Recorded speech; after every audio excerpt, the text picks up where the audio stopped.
لما اخويا مات ووجعنا وكسرنا، حسيت ان كل حاجة ماتت جوايا وحواليا. مات حبي لأي حاجة وشغفي بأي حاجة. حسيت ان كل الحياة ملهاش طعم، وان كل الدنيا دي تافهة أوي.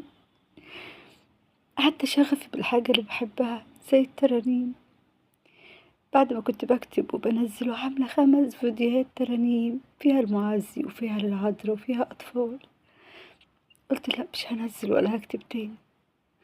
حسيت ان انا طلعت بكدب على الناس، كنت بقول لهم كلام ايجابي وتعزية وانا اساسا مش عارفة اعزي نفسي. حسيت ان انا فاضية من جوه ورق.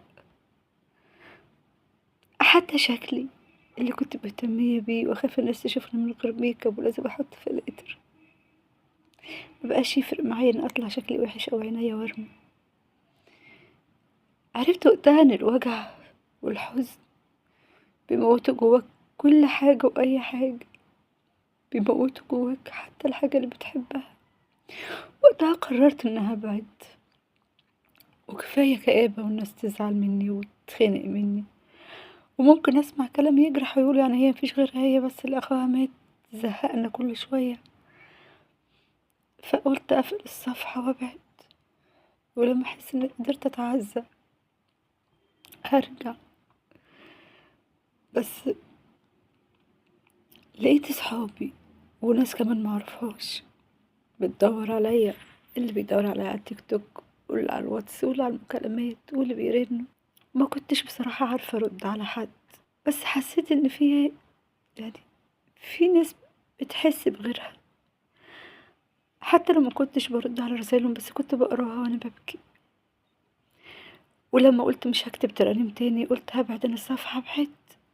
اخدت وقتي يا اما بكى هستيري يا اما صمت رهيب، صمت مميت واكتئاب واحساس ان انا مش عايزة اكلم حد.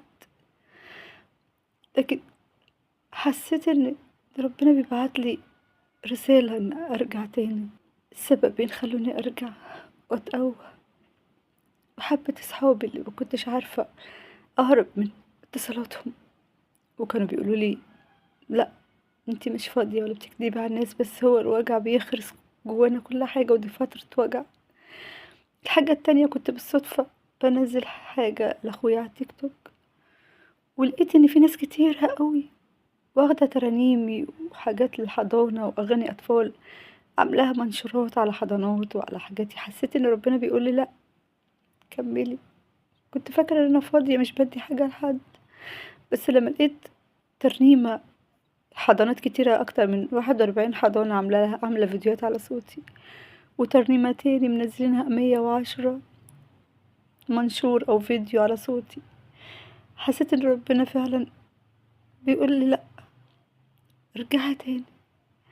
فأنا رغم اني لسه متعزتش ولسه حزن جوايا، بس أنا هنزل ترانيم علشان الناس تتعزى، ولما يتعزوا يصلولي ويدعولي أنا كمان أتعزى. فسامحوني ان انا رجعت تاني بالشكل ده وبالكآبة دي.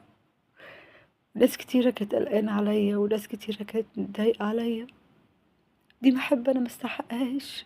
عايزة اقولكوا شكرا، وشكرا على كل كلمة قلتوها وعلى كل اتصال ورسالة واهتمام، وواصلوا صلواتكم لينا. انا فعلا محتاجة ان انا اتعزى. هحاول ارجع تاني اكتب وانزل ترانيم، حتى لو ترانيم تعزية او فرح، مش عشان انا فرحانة، لا، عشان عايزاكوا تفرحوا وتتعزوا وتصلولي.